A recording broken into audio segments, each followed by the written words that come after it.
dragi dijaki, spoštovani profesori.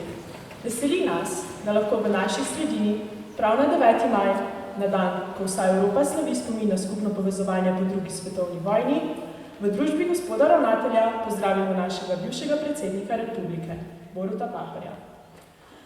Pozdravljamo v govoru vabim gospoda ravnatelja, gospod profesor Lipnik, izvolite.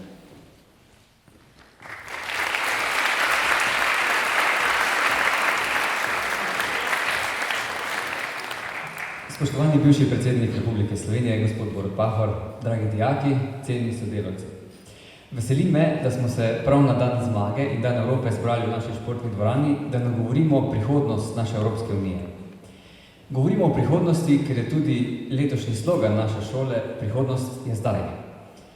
Z vidika včerajšnjega dne je današnji dan že prihodnost, vendar jutrišnjega dne še ne poznamo, tako da je za nas skrivnosten, ne vemo, kaj nam prinaša, zagotovo pa se veselimo tega, da smo v skupni državi v Evropski uniji in da lahko danes praznujemo Dan Evrope. Želim vam, da danes pridobite veliko informacij, da ste zvedavi, da ugotovite, zakaj ta praznik tako pomemben za vse nas. Vi ste se že rodili kot državljani Evropske unije in morda niti ne opazite tega, kaj vse nam je prinesla. Verjemite, da je veliko dobrega, predvsem pa to, kar si ves čas želimo, mir in veliko sodelovanja drug z drugim.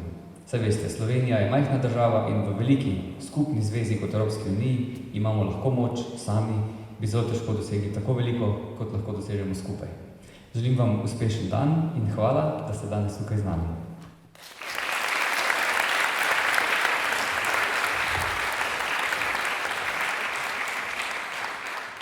Hvala, gospod ravnatelj.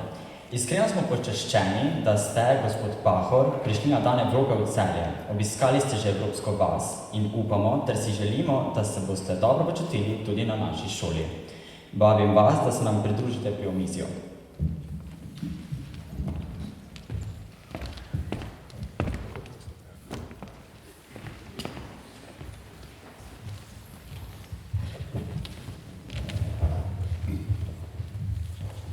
Naš pogovor sva razdelila v 3 sklope, in sicer osebno, karierna pot ter izzivi Evropske unije danes. Na koncu boste imeli možnost gospoda Pahorja vprašati tudi vi. Predlagam, da kar začnemo. Vrnimo se nekaj let nazaj, v vaše otroštvo, mladost. Kateri dogodek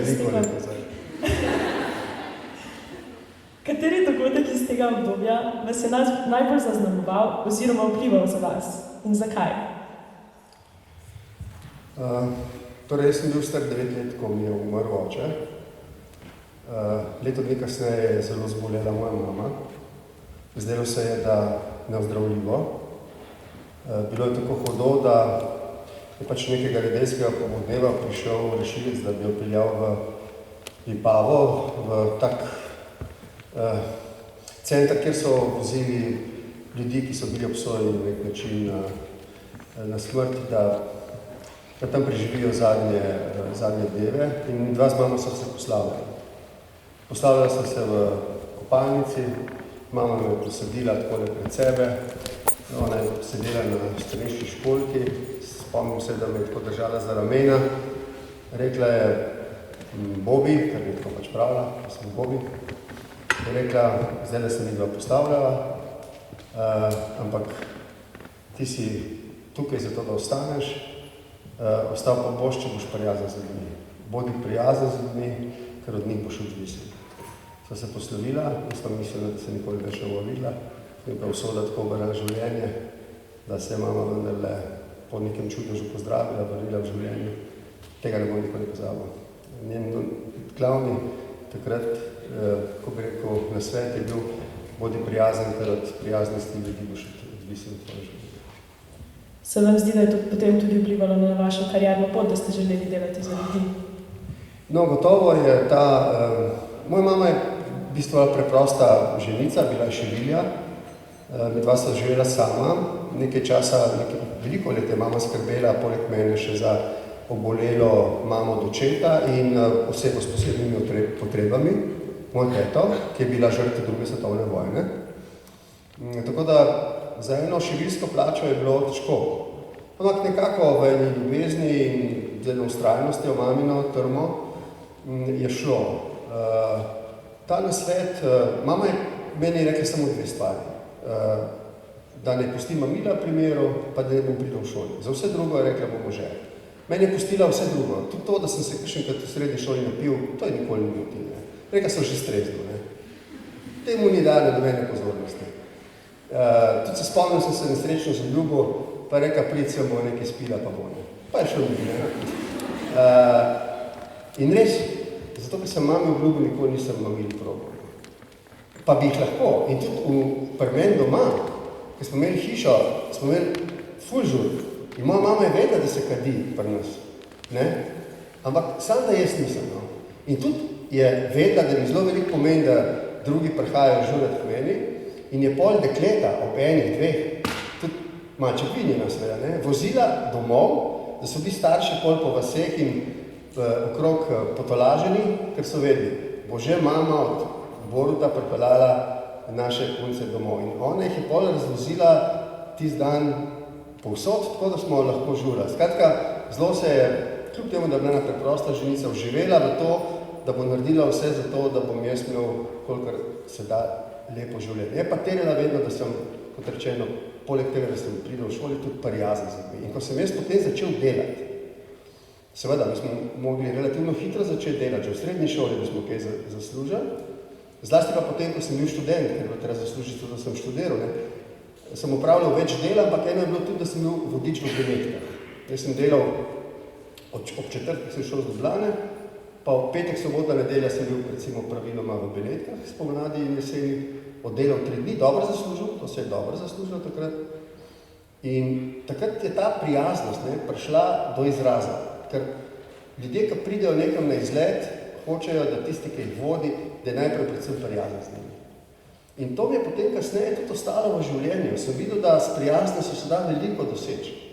Če gre proti tebi nekdo in te tako vsre pogleda, ne ve, kdo si, pa se mu ti nasmeješ in mu daš roko, on se bo tudi hitro nasmejal, ti bo dal roko. In to je ena velika skrivnost, se mi zdi, slovenske duše. Slovenci mislimo, da smo zelo zadržani, pa da tako diskretni. Ja, smo, ampak če se pa odpremo, se bojo tudi v našem okolju odprli. To je taka ena velika skrivnost, ki se mi zdi odpira vrata potem, ki se zdijo zaprta. No, kot gimnazice nas seveda zanima tudi kakšna vaša anekdota iz šolskih dni. Hočete politično korektno ali bi lahko? Mislim, gimnazijo, jaz moram reči, zaradi pač resnicoljubnosti, da moja leta v vaših letih so bila zapravljena leta. Mi smo v bistvu skozi sam živeli. In v bistvu sem zamudil gimnazijo. In ko sem jaz gimnazijo končal in sem šel v vojsko, sem pravzaprav razumel, da za razliko od tistih, ki prihajajo kot moji novi kolegi na faks v Ljubljano, da oni veliko znajo, veliko vejo, jaz pa nič.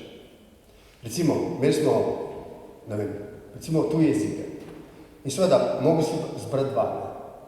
In zakaj nisem zbral recimo francoščino pa enega drugega jezika, ki ga nisem znal, zakaj sem zbral italijanščino? Zato, ker sem že znal. In hočem vam reči, to so bila zapravljena leta moja, gimnazijska leta. Ampak, toliko sem pa lep pol dozoril v času vojske, da sem razumel, da sem zamudil gimnazijo in da se mi to absolutno ne sme zgoditi na faksu.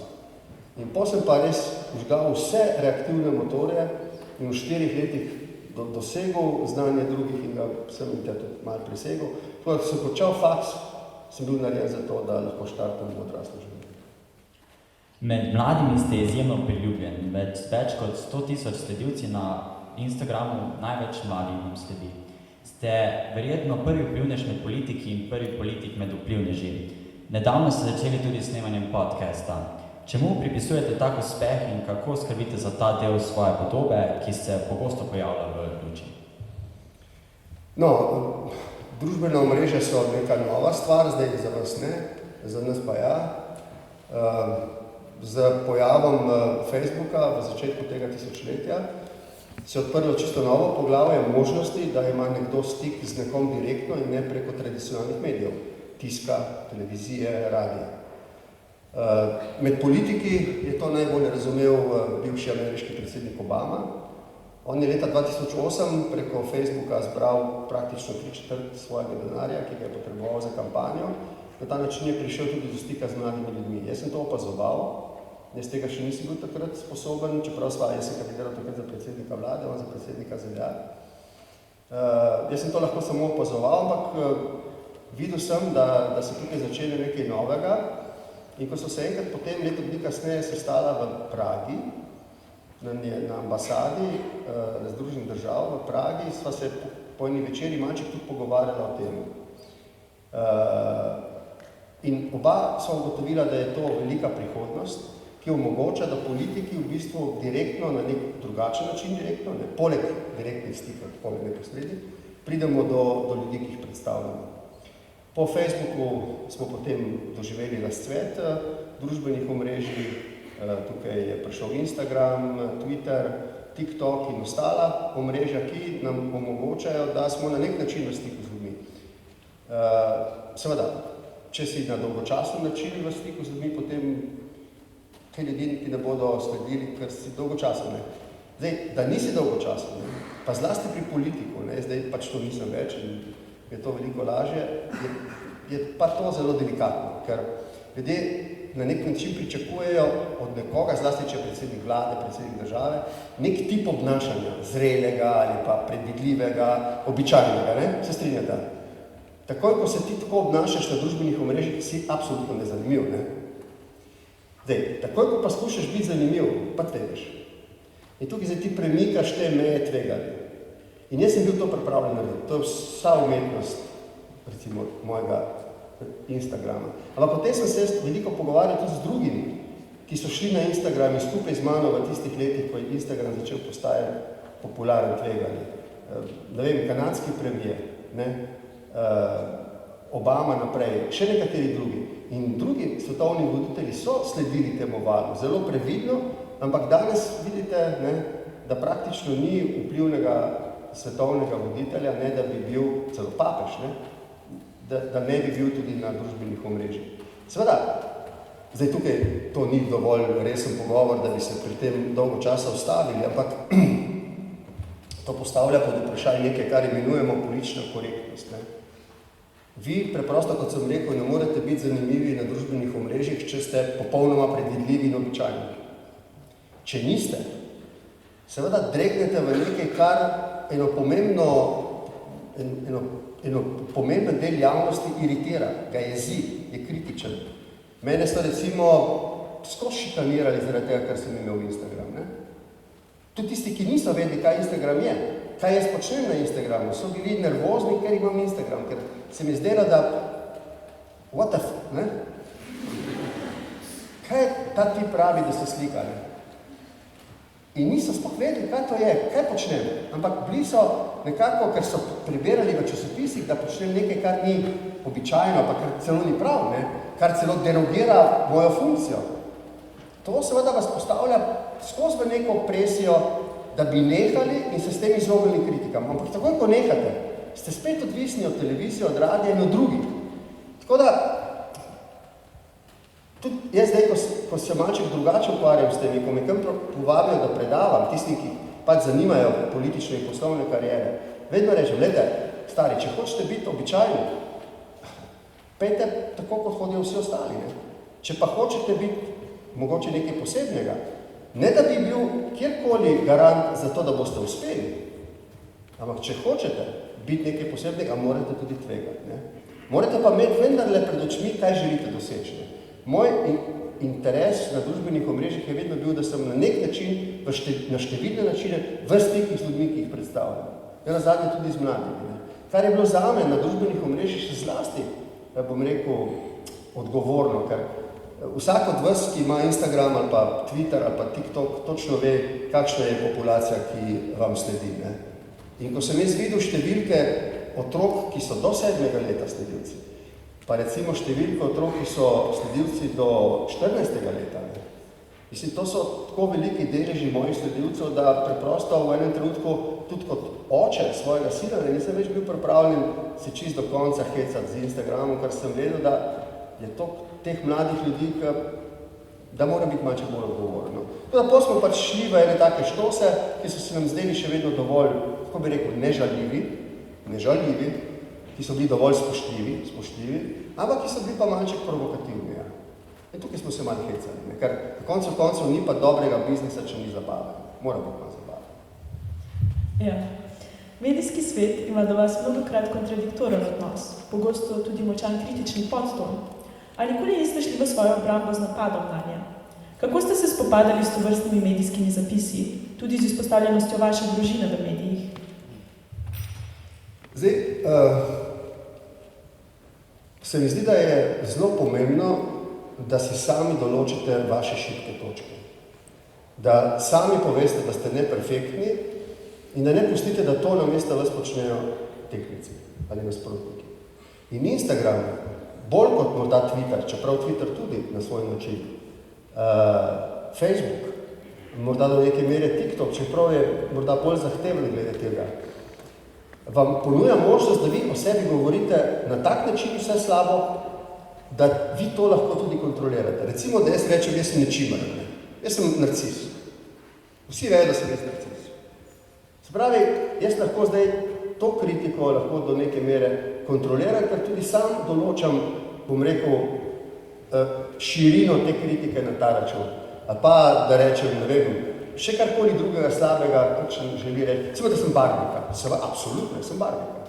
Ampak vedno lahko rečem in prodam to temo, ja, jaz sem barvnika, nisem pa baraba. A me razumete, v čem je poanta? Jaz sem barvnika, ampak nisem baraba. Ker vendarle domnevam, da velika večina ljudi nekako ne mara politikov zato, ker mislijo, da služijo na njihov račun, torej baraba. Zdaj, če mora pa zbirati med barviko in barabo, come on, let's go with barvika. In tukaj ti ponuja točno Instagram in ta tip objavljanja, točno to, da ti poveš, da si nepopoln, slab, sem in tja bi se najraje skloftal, ne, tako za nas, ampak, če pa primerjaš tega tipa s kakšnim drugim, ne, je še vedno boljše. To je vse, kar ti da družbeno omrežje na voljo. Se vam zdi, da je to mogoče ljudem všeč, da politiki tudi tako lahko govorijo slabo o sebi in da sami predstavijo sebe v neki luči, da niso popolni ljudje? Zdaj, tukaj še enkrat se vračam v tej dolgočasni sintagmi, to je politična korektnost. Zdaj, najbolj je napadel politično korektnost seveda Donald Trump. Ne? Zdaj, ker nisem več politik in predsednik, to lahko govorim. Ne? Jaz zdaj pišem nek članek o tem, ne vem, če je kdo od vas spremljal, verjetno ste bili takrat še premladi, kako se je začela politična kampanja leta 2016 za ameriške predsedniške volitve. Ampak v enem trenutku je bil Trump skupaj z drugimi kandidati republikanske stranke na odru v Clevelandu. Dvorana, mislim, da je bila to športna dvorana, je bila do zadnjega kotička napolnjena. Pogovor je vodila znana novinarka televizije Fox in takoj, na začetku je dala z Johnom, je vprašala Trumpa, je rekla, oprostite, je rekla, vi zelo radi odkrito govorite, ne iskreno, na Twitterju.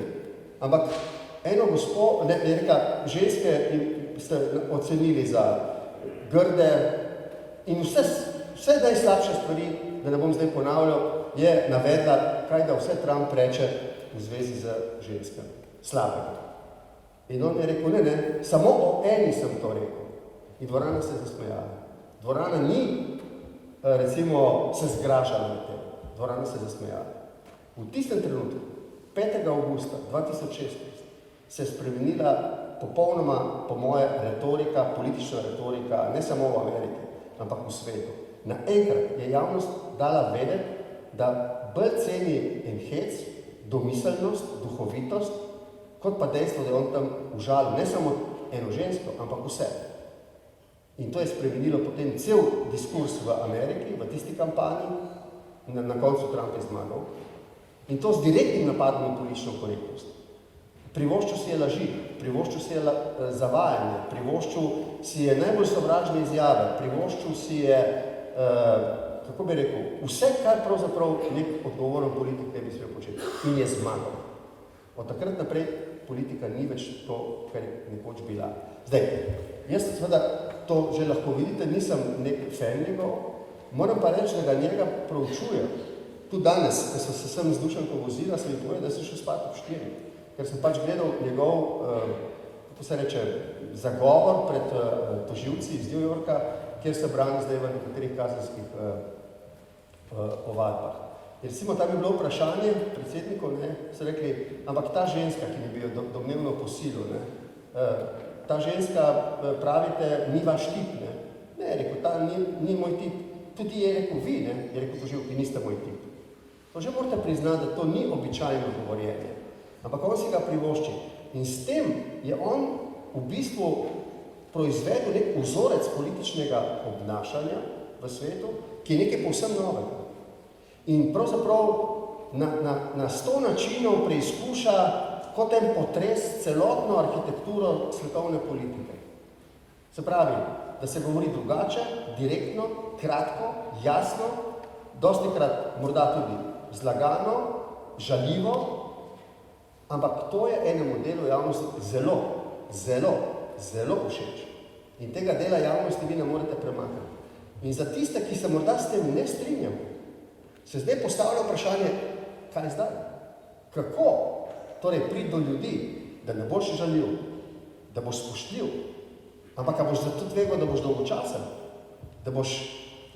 Skratka, mislim, da tale generacija, zdajle, vi, tisti od vas, ki se boste odpravili v javno življenje, ni treba nujno, da boste politiki, ampak da boste morda poslovneži, morda boste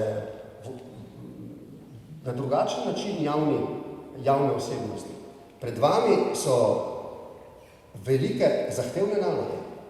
Kako boste vzpostavljali stik z ljudmi, in to ne samo s tistimi, ki so vaši fani, that's okay, ampak kako boste vzpostavili stik s tistimi, ki so vaši nasprotniki, vaši tekmeci. Ker na koncu vseh koncev se ni verjetno naš cilj, da imamo na eni strani naše fane, z njimi se družimo, z njimi delamo vse, kar lahko, na drugi strani so pa naši tekmeci, celo morda sovražniki, in z njimi nimamo nobenih kontaktov. Če bo tako, bo naša družba razpadla. Mislim, da to razumemo vsi, da nas to ogroža. Zato mi moramo, in to je zdaj ta, bom rekel, vprašanje, s katerim se ukvarjam v tem članku, mi moramo, mladi ljudje, pogruntati, kje so tiste poti v sodobnem svetu, ki je tako na nek način odprt, z vsemi možnimi komunikacijskimi potmi, da bomo iskali poti do vseh, ne samo do tistih, ki nas podpirajo. Kajti samo, če bomo najdli pot tudi do tistih, ki nas ne, pa bodo pripravljeni z nami deliti mnenja, tudi če bodo drugačna in zato, ker so drugačna, obstaja možnost, da bomo ohranili to, kar se imenuje skupnost, community, če ne pa utegne ta razpast. In to, dragi mladi ljudje, je pa na vas. In kako boste ta problem rešili, nima zdaj le dobenega pojma. Ste navdušen športnik, radi ste med ljudmi in za ljudmi, kar tudi dokazuje vaša humanitarna gesta z nedavno najdražjo prodano kartelico. Vaš nastop je vselej spravljiv. Ali se in kako javna podoba Boruta Pahorja razlikuje tiste v zasebnosti in kaj bi rekli tisti, ki vas poznajo dobro? Jaz mislim, da se celo pričakuje, da nekdo, ki nastopa v javnosti, malo in veliko, prilagodi svoj nastop javnosti. Mislim, da to ni nič takega, kar bi reklo, da se spreneveda. Ko zdaj vidva tukaj nastopata uglajeno, oba sta spoštljiva, ni nujno, da bi tako bila, tudi če bi bila zdaj tukaj na nekem zasebnem srečanju. Mislim, da je to splošno sprejemljivo, da smo malček različni, če smo zasebno, in malček različni, če smo javno. Ne sme bi pa tukaj zdaj neke prevelike razlike v tem smislu, da bi bili zasebno neki kriminalci, v javnem življenju pa bi se prikazovali kot, velike humanitarce. Jaz mislim, da take zelo velike razlike med mano v tem smislu, če to upoštevam, ni živim življenje, ki mi je všeč. Vedno sem se trudil, da sem živel tako zasebno kot javno življenje na način, da sem v njem užival, tega nikoli nisem skrival. To je bil tudi predmet številnih kritik na moj račun. Češ, da pravzaprav tudi svoje službene obveznosti jemljem kot del zabave. Točno, jemljem jih kot del zabave, ker drugače ne morem tega dobro delati. In to niti nekakšna velika iznajdba. Kolikor sem se v vaših letih ukvarjal za politično zgodovino, sem lahko opazil eno stvar, ki me je zelo pritegnila, in to je, da pravzaprav nobene velike osebnosti, ne samo v politiki, tudi v biznisu, niso nikoli nič naredile, če se ob najbolj resnih strokovnih vprašanjih niso tudi zabavali. Tako da, ko me kdo vpraša, recimo za kakšne moje vzornike, seveda je tukaj recimo Nelson Mandela, recimo, človek, ki je Južno Afriko rešil apartheida. Seveda me je navdahnil s tem, ko je pravzaprav pokazal, da barva kože ne more biti razlog, da nekoga ljubiš ali sovražiš. Ampak moji vzorniki pravzaprav večinoma sploh ne prihajajo iz političnega sveta, ampak zanimivo prihajajo iz čisto drugega, na pol poslovnega, na pol, recimo temu, tehničnega, tehnološkega, inženirskega sveta. Moji vzorniki so Steve Jobs in podobni modeli, ker se mi zdi, da so svojimi značaji obrnili svet tudi zaradi tega, ker so to, kar so počeli z eno velikansko strastjo, in se pri tem zabavali. Tako da to bi bilo vedno neko vodilo. Če v neki stvari nisem hkrati tudi užival, je bila zelo velika nevarnost, da jo bom slabo naredil. Ker ne bo enih čustv ne bo v tem projektu, če ne bom hkrati tudi užival. Že v srednješolskih letih ste se vključili v politiko. Kako to, da tako zgodaj, in kaj bi po vašem mnenju, kako bi več mladih prepričali, da se vključijo v politiko? Jaz sem nehal biti pokroviteljski do mladih in jih, ne vem, zdaj nagovarjati, da se vključijo v politiko. Glejte, ko pridejo zgodovinske okoliščine, ko nekako mladi začutijo klic, da se vključijo v neko družbeno dogajanje, jih ni treba nič vabiti, se bodo sami vključili. Ko boste vi, morda zdaj, morda čez nekaj let, začutili nek klic, če ga boste šli v politiko in spremenili svet. O tem ni nobenega dvoma. To pokroviteljsko naslavljanje mladih ljudi, ne vendarle se vključijo v politiko ali ne bodo aktivni državljani. Do neke mere jaz to vzamem, to počnem, ker se mi zdi, da je to morda prav, ampak ni pa uspešno. Jaz mislim samo, da je treba dati mlademu človeku vse, kar po čemer hrepeni, neko svobodo, neko avtonomijo, tudi mu moraš zaupati, morda se z njim ne strinjaš, morda dela kakšne oslarije, ti kot morda starejši in bolj izkušen to lahko opaziš, ampak se smo mi tudi šli skozi te oslarije.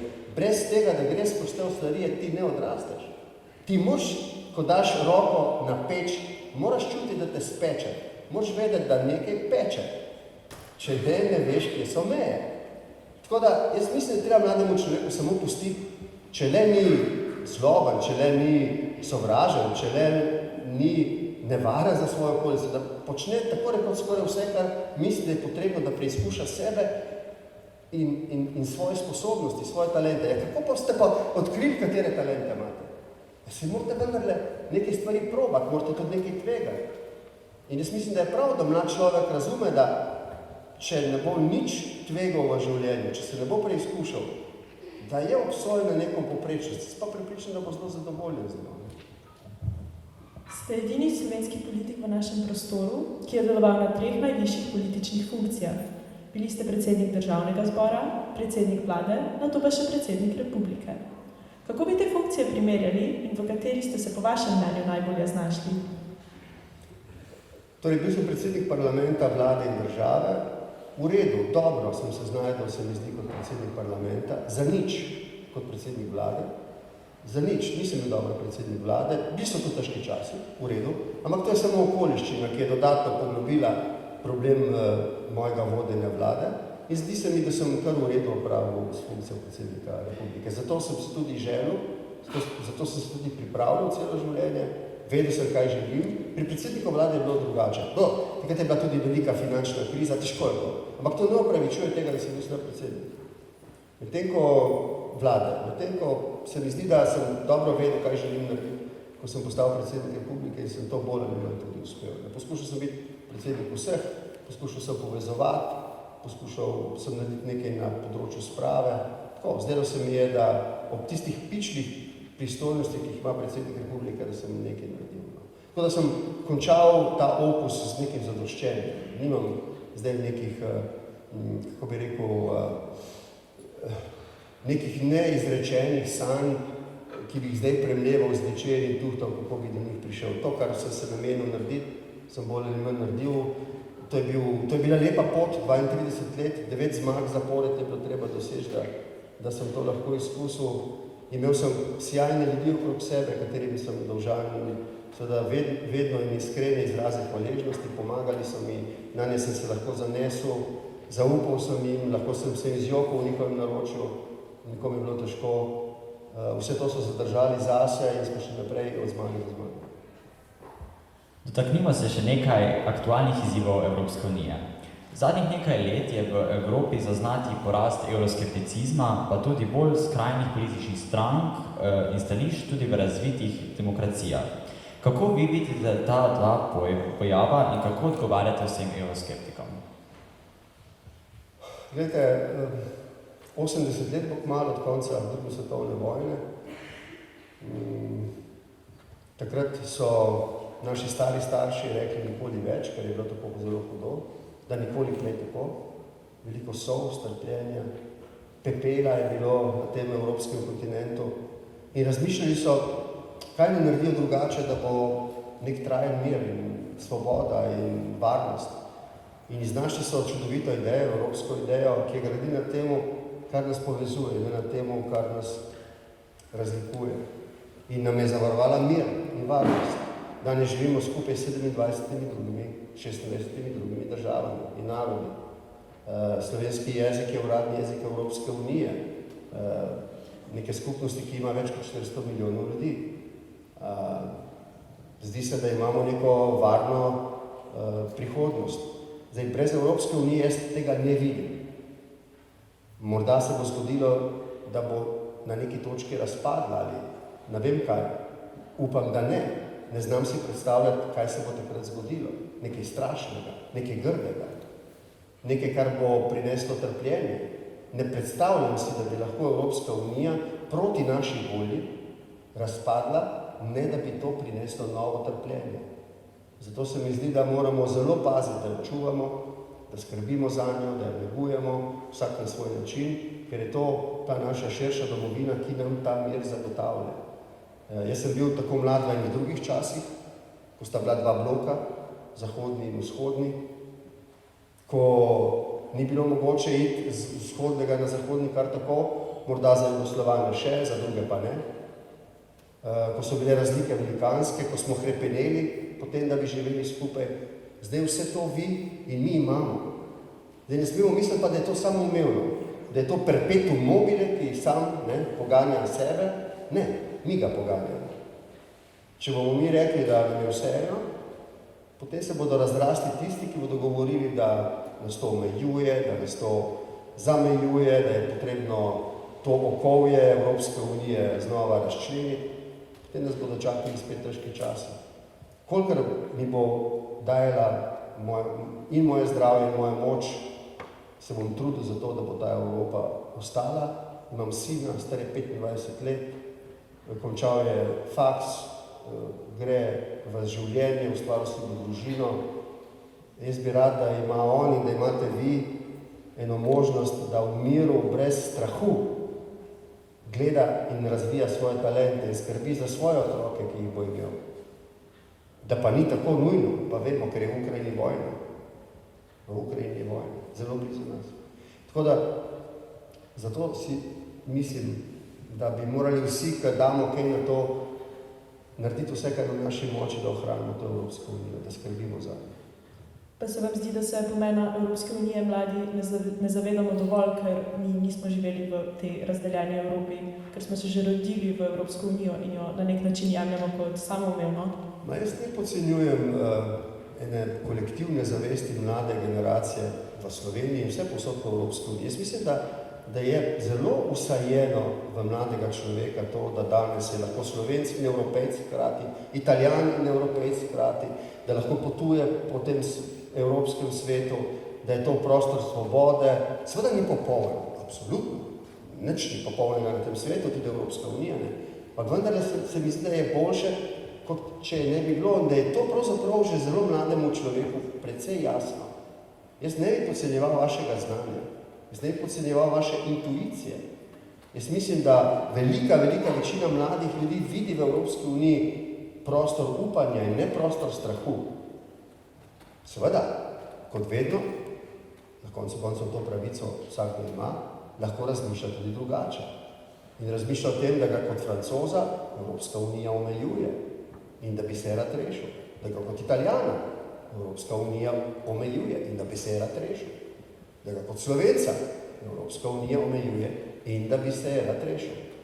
Če nekolikor bodo ti združili svoje moči in bodo bolj prepričljivi od tistih, ki govorimo o prid Evropske unije, bomo morda tudi šli na razne.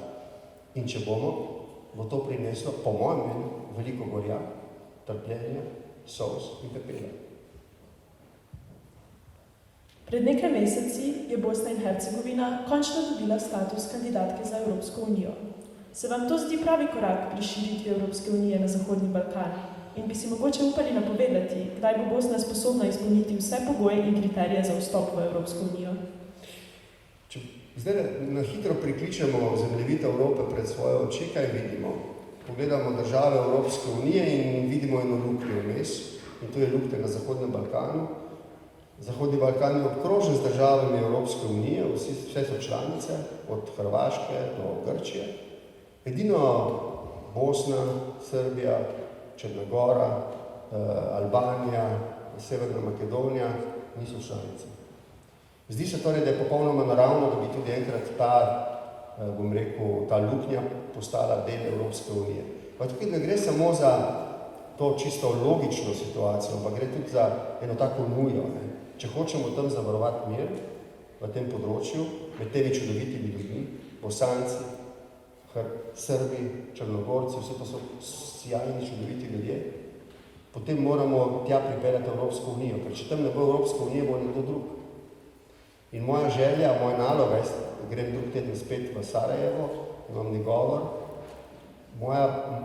moj poziv našim bosanskim prijateljem bo, dajte tudi vi malček bolj stopiti skupaj, ne glede na to, ali ste muslimani, ali ste katoliki, ne glede na to, ali ste Srbi, ali ste Hrvati, in dajte nekaj narediti za to državo, ker vam mladi uhajajo ven, ker ne vidijo prihodnosti zase in za svoje otroke.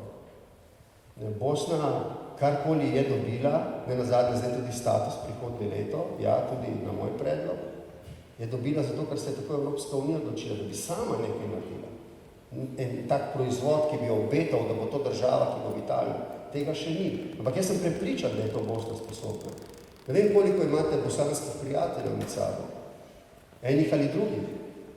Ampak to so vse ljudje, ki so ravno tako pridni, ravno tako talentirani, ki se znajo ravno tako asimilirati, ravno tako izpovedati svoje posebnosti. To je čudovita država, bogata, tako in drugače. Zdelo bi se mi škoda, če bi morala ta država še enkrat skozi trpljenje, skozi katerega je šla v 90 letih. Tako da moramo narediti vse za to, da jim to skupaj z njim prihrani. Kakšno vlogo pa lahko Slovenija odigra pri njeni kandidaturi? Jaz mislim, da zato, ker imamo en delček skupne zgodovine, mi ta prostor bolje razumemo, imamo nekaj več razumevanja za te emocije. Jaz sem imel zdaj predavanje v Firencah, pa prejšnji teden v Združenih državah, in če mogoče tukaj v Italiji to še nekoliko razumejo, v Ameriki že niso razumeli mojega poudarka, da ko se govori o Zahodnem Balkanu, recimo o Srbiji, kar je bilo za njih najbolj atraktivno, Vučić in to, kam se bo Srbija obrnila, bo šla k Rusiji, bo šla k Ameriki. Sem poskušal povedati, tukaj ni možno samo racionalno gledati, kaj je prav in kaj ne, ampak je treba ta čustva ljudi upoštevati, čustva. Ker v teh čustvih teh ljudi je zbrana pravzaprav dobra in slaba, bleščeča, sjajna, slavna zgodovina in mučna, grenka zgodovina. Vse je v teh čustvih. In moramo paziti, kako se ta čustva organizirajo, se organizira v nekaj dobrega in v nekaj slabega.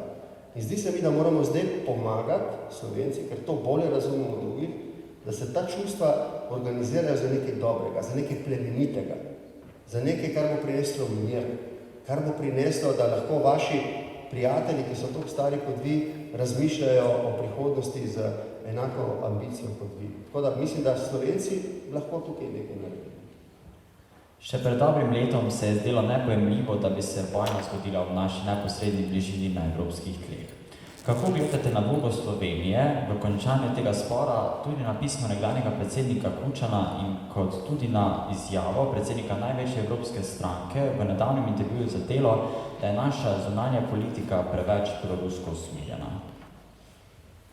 No, ne vem, kaj ne bi ta očitek pomenil, ampak Rusija je Ukrajino napadla, Ukrajina se bori, ker je napadena, ima pravico tudi po mednarodnem pravu, da se za obrambno vojno bori proti agresorju in dokler bo ukrajinski narod in njegovo vodstvo stalo proti tej nesmiselni vojni, proti tej agresiji, jaz mislim, da je naša, ne politična, naša moralna dolžnost, da Ukrajini pomagamo.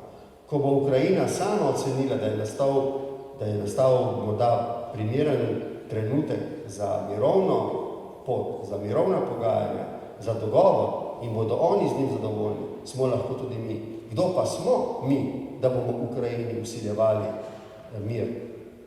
Slovenija je bila napadena poleti leta 1991.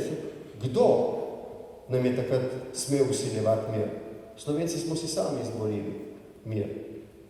In hvaležni smo bili takrat, da smo imeli v svetu ljudi, ki so razumeli, da imamo pravico zmagati in si na ta način postaviti pogoje za naše nadaljnje življenje. Točno v taki situaciji so se zdaj znašli Ukrajinci.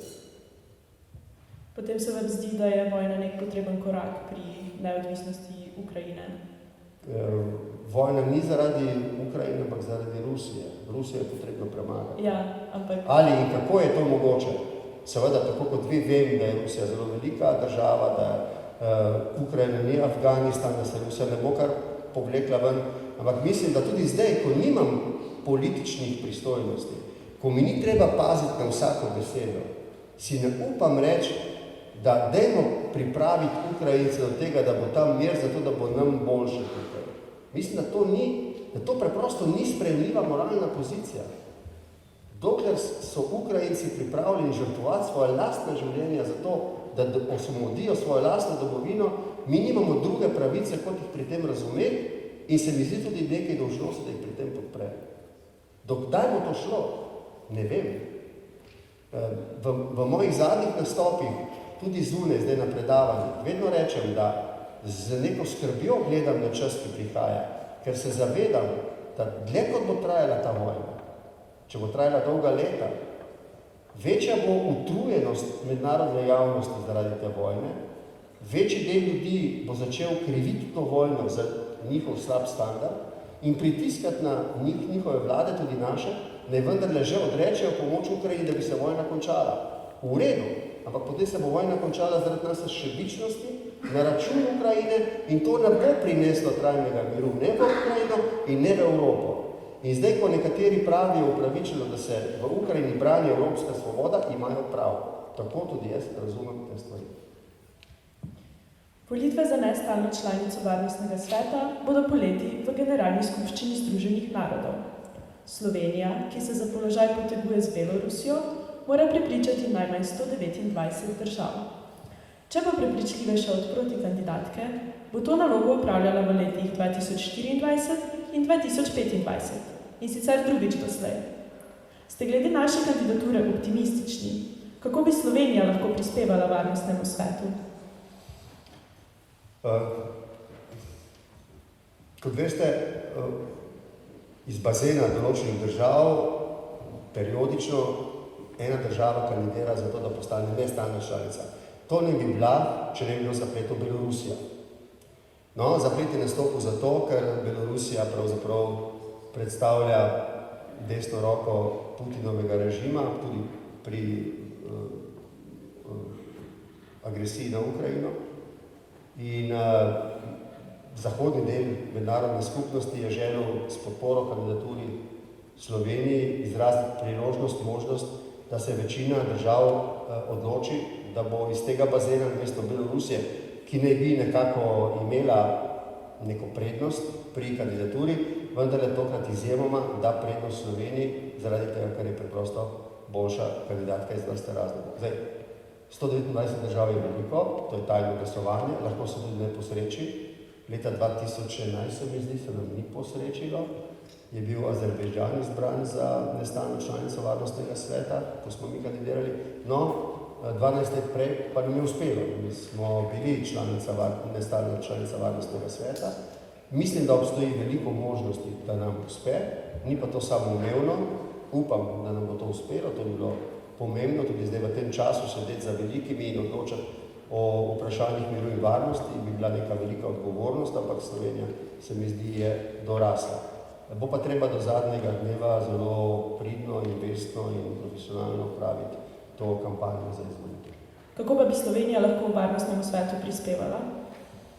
Jaz mislim, da, kolikor sem jaz govoril, še dokler sem bil do 23. decembra lani predsednik, zlasti s predsedniki azijskih in afriških držav, pri njih se mi zdi naleti na neko razumevanje dejstva, da je Slovenija majhna država. In mi smo rekli, mi razumemo pomen majhnih držav, vemo, da mi nismo popek sveta, nismo tisti, ki sami lahko odločamo o svetovnih zadevah, vendar pa imamo posluh za številne druge države, ki so podobne nam. Če združimo moči, če se slišimo, če upoštevamo, če boste preko nas to lahko uspeli biti slišani, imate zdaj priložnost z nami. Mislim, da je to nek kredit, ki ga imamo. Kaj pa bi vloga soodločevalke pomenila za Slovenijo? Kako bi to vplivalo na našo notranjo in zunanjo politiko? No, gotovo 2 leti ste soodgovorni za to, kar počne Varnostni svet, poskuša s svojimi resolucijami in drugimi ukrepi zagotavljati mir in varnost. Vidimo, da mu ne gre najbolje, da OZN-u ne gre ta hip najbolje. Ni Ukrajina edino konfliktno območje v svetu, še druga so in ko in če bi bila, upam, da bo Slovenija nestalna članica Varnostnega sveta, potem mora razumeti, da prevzema soodgovornost za iskanje poti za mir in varnost za svet. To ne bo lahko. Energetska kriza je močno prizadela gospodarstvo, pa tudi slehernega posameznika, potrošnika, saj smo priča draginji na več področjih. Kako bi se lahko Evropska unija, pa tudi Slovenija lotili drugače? Na nek čuden, celo kontroverzen način, ironičen, bo verjetno ta prehranska in zlasti energetska kriza, ki jo povzročila vojna v Ukrajini, pripeljala do nekih pospeškov pri iskanju tega, kar imenujemo trajnostni način rabe energije in sploh trajnostni način gospodarjanja z naravnimi viri. Jaz mislim, da navkljub temu, da se to sliši kontroverzno, kot vidite v Nemčiji in drugod po svetu, preprosto začenjamo hitreje, bolj ambiciozno iskati druge načine za to, da ne bi bili odvisni od fosilnih goriv, ne samo od ruskih fosilnih goriv, ampak od fosilnih goriv na splošno. In to se mi zdi precej obetavno. Ne gre tako hitro, kot bi si želeli, ampak zdi se mi, da to daje da je to kolateralna korist od situacije, v kateri smo se znašli, da iščemo veliko bolj ambiciozne načine, da bi se rešili situacije, v kateri preprosto rešitve za planet ni, to pa je nadaljna uporaba in zloraba fosilnih goriv za naš planet. Se vam zdi, da je bila mogoče neka energetska kriza pomemben korak pri temu, da smo se začeli hitreje usmerjati v iskanje nekih novih rešitev, nekih bolj trajnostnih rešitev? Običajno je tako v svetu, pa ne samo v svetu, tudi v našem zasebnem življenju, da dostikrat nas prav krize pripravijo do tega, da gledamo na neke stvari, ki se nam zdijo običajno drugače in da pogruntamo neke boljše rešitve za probleme, ki smo jih prej reševali na stare načine. Tako da, mislim, da je kriza priložnost. Nekaj let nazaj ste dejali, da smo zamudili francosko-nemški vlak. Kaj bi ste imeli pri tem konkretno v mislih? Ne vem, če sem rekel, da smo ga zamudili, razen če sem imel v mislih kakšen zelo konkreten primer, ampak jaz v času, ko sem bil predsednik vlade, sem sklenil 3 sporazume. To je bil sporazum o strateškem partnerstvu za Francijo, deklaracijo o posebnih odnosih z Nemčijo in sporazum za Turčijo o strateškem zavezništvu. Na ta način sem skušal Slovenijo umestiti kmalu potem, ko smo postali članica Evropske unije, leta 2004, leta 2009, 2011, v sistem, ki mu rečemo sistem jedrne Evrope, hkrati pa zlasti z navezavo na Turčijo, tudi z tem, ko imamo torej mesto v centralni Evropi, z Nemčijo in Francijo kot dvema pogonskima motorjama Evropske unije, hkrati da vede, da tudi v odličnih odnosih z muslimanskim svetom, s Turčijo kot najbolj razvitim delom takrat tega muslimanskega sveta, želi Slovenija imeti ambiciozen pogled do praktično vsega človeštva na nek način. To je bila in ostaja moja vizija. Biti trdno zasedena v Evropi in imeti vse posod po svetu prijatelje. Pa se vam zdi, da smo ta francosko-nemški vlak več kot desetletje kasneje že ujeli, ali ste še vedno bolj kot proti centralni Evropi oziroma proti tej solnograški skupini držav? No, gledajte, Nemčija in Francija bosta vedno zaradi vrste okoliščin dve najpomembnejši države Evropske unije. In jaz si samo želim, ker sem to imel priložnost videti tudi od blizu, da bi bilo vedno to partnerstvo francosko-nemško, ne nazadnje ne pozabite, nemško-francoska sprava je tudi utemeljila sploh začetek evropske ideje in njen vzpon, ne? Da bi ta motor francosko-nemški vedno deloval v tem partnerstvu. Ne vem, če je zdaj ta hip v najboljši kondiciji. Želel bi si, da bi bil, ker je to pomembno tudi za Slovence. Nikoli pa nisem hotel, da bi se Slovenci vezali samo na Nemčijo. Čeprav vsi vedo, da sem človek, ki zelo veliko pozornosti daje zavezništvu z Nemčijo. Pa tudi ne samo na Francijo, torej niti ne na germanski svet, pa tudi ne samo na romanski svet. Želel sem, da smo z obema v odličnih odnosih, v odlični kondiciji in da nismo odvisni samo od enega, da ne pademo v center njihovega vpliva samo enemu ali drugemu. Tako da, jaz mislim, da se tukaj Slovenija relativno dobro drži, da imamo eno ugodno situacijo, ta hip smo obkroženi 4 državami, s katerimi imamo zelo dobre prijateljske in sosedske odnose. Se mi zdi, da to je način, da Slovenija, ker ni velika država, ne ustvarja zdaj svetovne politike, jo pa so ustvarjajo do neke mere, lahko pazi na to, da doma naredi še kakšen razvojni korak več. Predvsem pa moramo paziti Slovenci na eno stvar, zdaj verjetno končujemo, ne? Mi moramo paziti na eno stvar, na katero ki je odvisna samo od nas. In to je, da se med sabo ne skregamo dokončno. Zdaj, Slovenci smo se tudi že dokončno skregali in se izključili in zaradi tega je prišlo do bratomorne vojne sredi druge svetovne vojne, ko je brat dvignil roko nad brata in smo imeli osamosvojitev in domoljubno vojno oziroma 10-dnevno vojno za osamosvojitev in smo bili kot eno in smo jo dobili. Mi moramo samo paziti, da ne glede na razlike in kljub razlikam med nami, ne pride od tega, da bi se mi, Slovenci, eden drugega sovražili.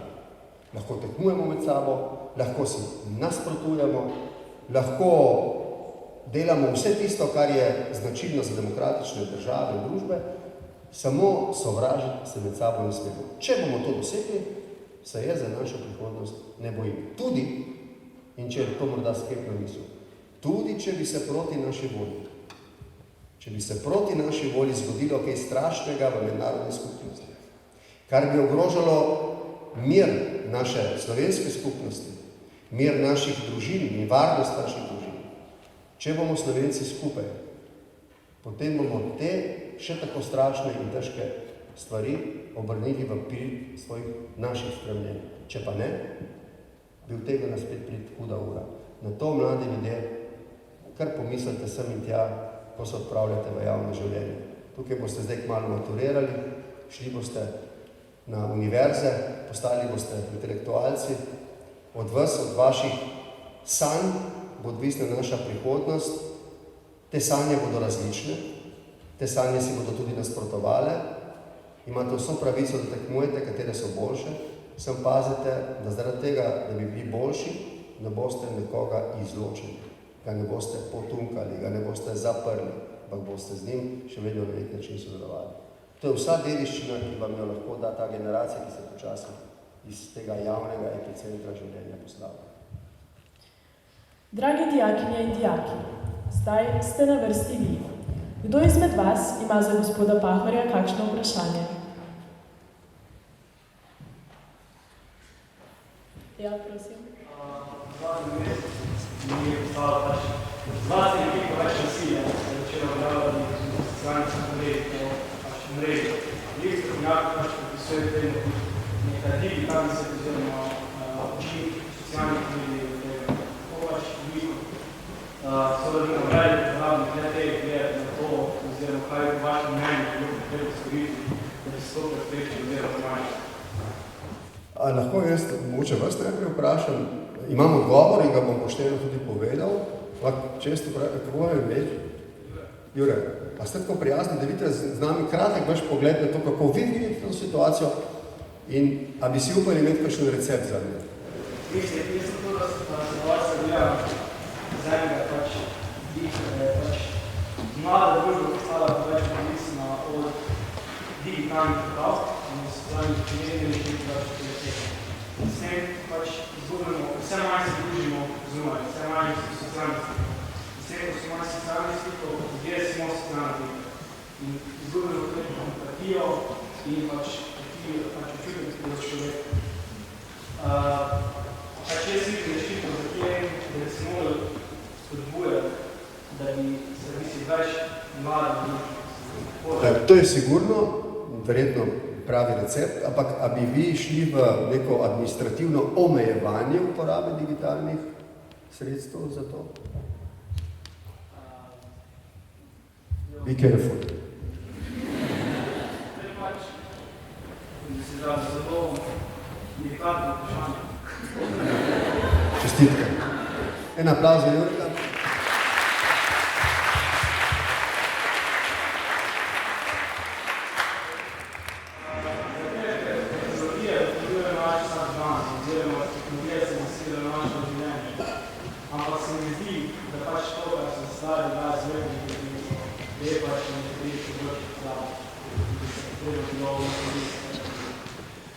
Zdaj, najprej moram pojasniti, razkriti svojo šibkost. Jaz sem med tistimi, ki menijo, da bodo tehnologije vedno, bolj ali manj, rešile vse probleme, ki jih imamo, ali bodo utegnili nastati. To utemeljujem pač za tem, recimo, razvojem človeške civilizacije, ki smo bili priča doslej. Jaz za razliko od vas, Jure, nisem prepričan, da bi smeli zdaj zelo kriviti to, kar smo sami ustvarili in je lahko platforma velike svobode in osvobajanja za nekaj, kar nas začenja omejevati. Jaz mislim, da moramo to samo še bolje razumeti in prilagoditi. Ne mislim pa, da bi morali zdaj to administrativno prepovedovati ali omejevati, temveč da bi pravzaprav z našim načinom življenja to do te mere posvojili, da bi predvsem z našo kulturo bivanja, ne pa za predpisi, znali s tem živeti bolje in bolj svobodno. Jaz mislim, da so družbena omrežja prinesla izjemen prostor svobode, ki ga do sedaj nikoli v zgodovini ni bilo. In jaz vam rečem zdaj, vi lahko na Twitterju govorite velike svinjarije. Vi lahko na Twitterju širite sovraštvo, ampak lahko širite tudi ljubezen. Nihče vam ne omejuje možnosti, da širite ljubezen. In drugič, na koncu, če pogledate 20. stoletje, ko se je pojavil radio, so govorili, da radio na nek način kvari skupnost. Ko se je pojavila televizija, so okregali mojo generacijo, da smo preveč pred televizijo in da smo zaradi tega premalo z otroci. Jaz mislim, da vse to, kar imamo danes, seveda preizkuša naše dosedanje načine bivanja in življenja, ker je to nekaj zelo nekaj novega.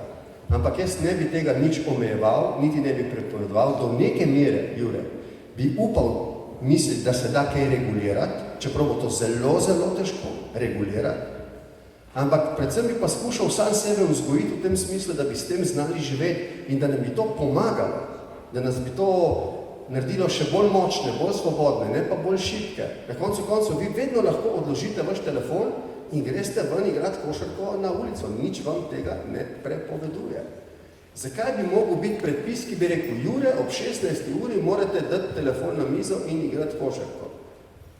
Jaz mislim, da moramo z nekimi običaji novimi, ki jih moramo še ne razviti, priti do tega, da bo tako, kot je televizija postala sestavni del našega življenja, kot so vse nazadnje druge tehnološke iznajdbe postale sestavni del našega življenja, da bo tudi družbena omrežja postala sestavni del novega življenja. Zdaj, a sem jaz imun na to, da se zbere pravzaprav cvet svetovne znanosti in reče, sorry, zdaj pa smo priča pri umetni inteligenci nekemu hitremu napredku, ki ga pa zdaj že mi ne znamo več razumeti. A sem jaz zdaj, tako bi rekel, brezbrižen? Ne, Jure, skrbi me.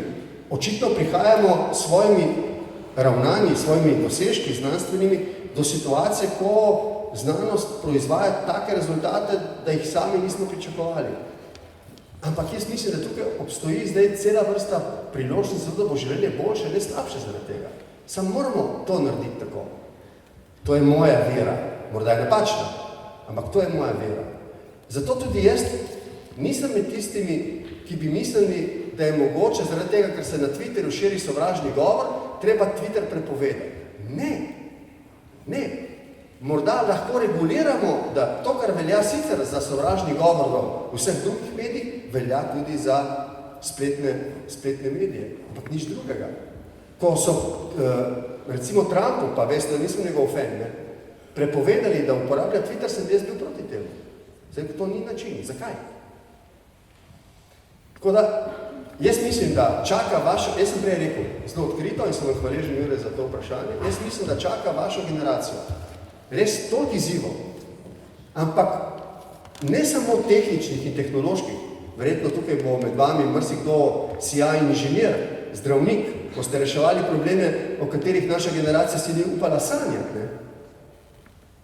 Jaz se spomnim tukaj, ko sem prej rekel, da sem fan Steva Jobsa, ki je rekel, Macintosh 84, to je slavni računalnik, smo naredili zato, ker smo vedeli, da to ni mogoče. Bog ve, kaj boste še vse proizvedli.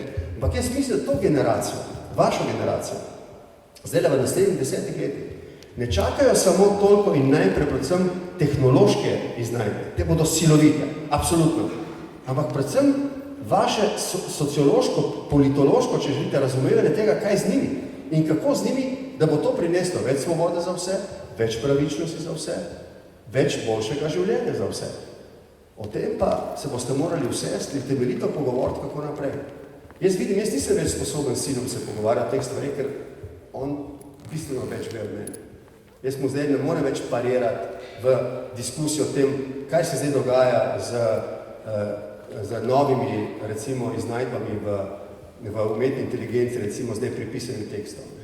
Pač poskušam je razložiti, poskušam razumeti, ampak vaša generacija, ki je notor v tem, ki ima čipe že v glavi, vi pa boste po moje sposobni to razumeti. Jaz sem prepričan, Jure, da boste. Ker nam drugega ne bo preostalo. Vi boste v enih situacijah zelo težkih, človeško tudi težkih, moralnih situacijah, ko boste morali poiskati rešitve, ki bodo v prid večine ljudi. To bo težko. In samo držim pesti, kot nekdo, ki ni več dorasel tem problemom, vi pa, jaz ne, vi pa, da boste naredili prave rešitve. Če ne bo šel svet, lahko tudi navzdol. Mi vemo, da svet ni šel vedno samo navzgor. Mi smo bili v 20. stoletju priča na začetku velikim odkritjem, pa prišla Prva svetovna vojna. Pa smo bili priča še večjim odkritjem, pa prišla Druga svetovna vojna. Ni šlo vedno z odkriti vse samo na boljše. Če svet ni znal delati z novimi odkriti, je šlo na slabše. Če ne boste našli rešitev za te probleme, v katerih smo se znašli, bo šel svet na slabše. In tukaj jaz vidim v vas, in zdaj nočem, da bi to delovalo poceni in sladkorno, da bi zdaj tukaj dobil kakšen diabetes zaradi tega, ampak jaz res vidim v vaši generaciji, ne samo tukaj slovenski, ampak v mladi generaciji, zdaj evropski, res dovolj znanja, dovolj zrelosti, dovolj odgovornosti, da boste te probleme, ki se meni, jaz jih ne znam več razumeti, niti kaj še ne, da bi jih znal rešiti, da jih boste in znali razumeti in znali rešiti. Bo pa težko, ampak bo tudi lepo. Vi boste iznajdli stvari, o katerih zdaj mi sploh nič ne vemo. To bo čudovito. To bo čudovito. Že zdaj se veselim tega.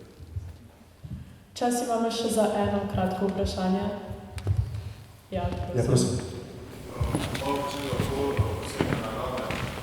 Zanima me, če se še vidite v politiki tudi po prenehanju upravljanja funkcijo predsednika, mogoče kje se, kakve izzive ste si zadali? Ne, prav tako v domači strankarski politiki ne. Če bi se kdaj ponudila priložnost, da bi lahko kaj pomagal v diplomaciji evropske ali kaj taka, morda pod določenimi pogoji. Ampak to je tudi največ in vse, kar bi mislil, da bi mi ponujalo nek prostor svobode in veselja. Drugače pa zdaj skupaj s svojimi sodelavci, pa predvsem sam iščem, kaj je tisto, kar me zares zabava, kaj me veseli in poskušam razumeti, kaj bi lahko bilo v naslednjih 5-6 letih do konca kariere, nekaj, kar bi rad delal z veseljem. Moram delati z veseljem, mora biti strast.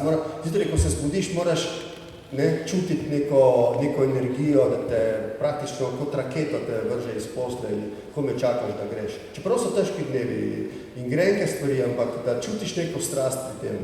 In ko človek začuti neko strast, potem to dela dobro. Ne? V politiki je bilo tega, se mi zdi dovolj, pokazal sem vse, kar sem znal in to je zdaj za mano, čutim neko zadoščenje, nimam dobenih, kako bi rekel, nekih stvari, s katerimi bi moral za nazaj obračunavati, sem s tem pomirjen. Tako da se veselim tega, kar me čaka naprej. Morda bo to posredovanje nekih izkušenj in znanja, morda bo to kaj drugega, novega, bomo videli. Ampak vsega, kar je pred mano, se veselim. Eno samo pravilo pa imam, tisto, kar bom delal, moram delati z veseljem. Če ne bom delal z veseljem, ni zanje. To je vse, kar vem. Okay.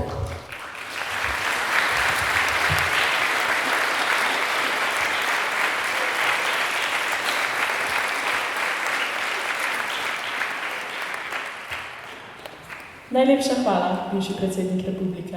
Besedi vabim tudi našega ravnatelja, da se vam v imenu vseh zahvali za obisk in vam izroči simbolično darilo. Na koncu pa imamo za vas tudi presenečenje. Spoštovani bivši predsednik republike, gospod Borut Pahor, iskrena hvala, da ste z mladimi delili svoj pogled na svet, na Evropo in tudi na Slovenijo. Mislim, da ste pustili neizbrisljiv vtis. Verjamem, da bodo od tega dne na vas gledali sigurno drugače, z drugim pogledom, ampak ne tudi na vas, samo tudi na svet in na Evropo.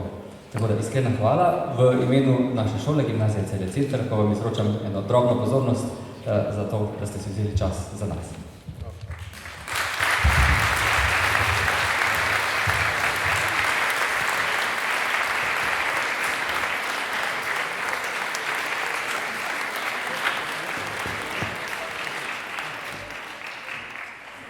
Zdaj presenečenje bo, da bo ravnatelj pel, ali kaj?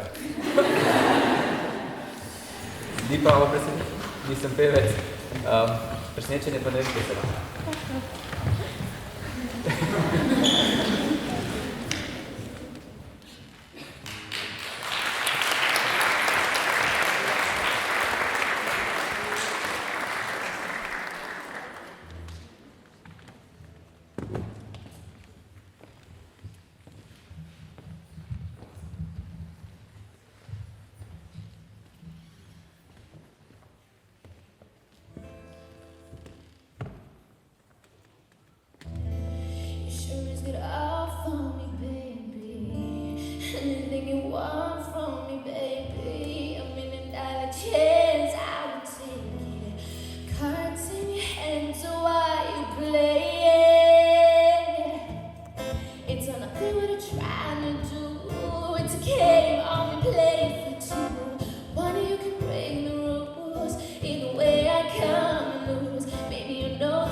Oh, mine ain't gonna lie. Oh, I need a girlfriend.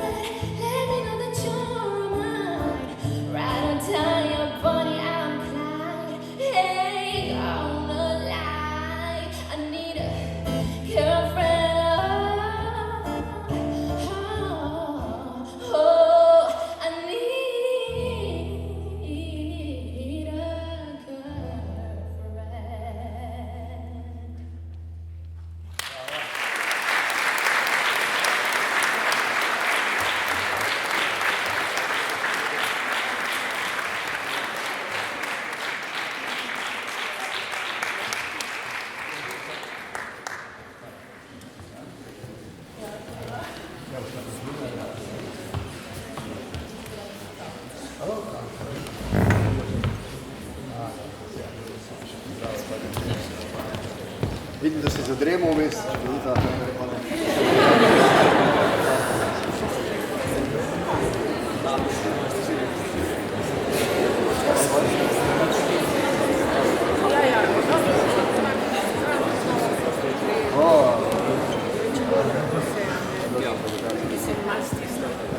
Kaj boste?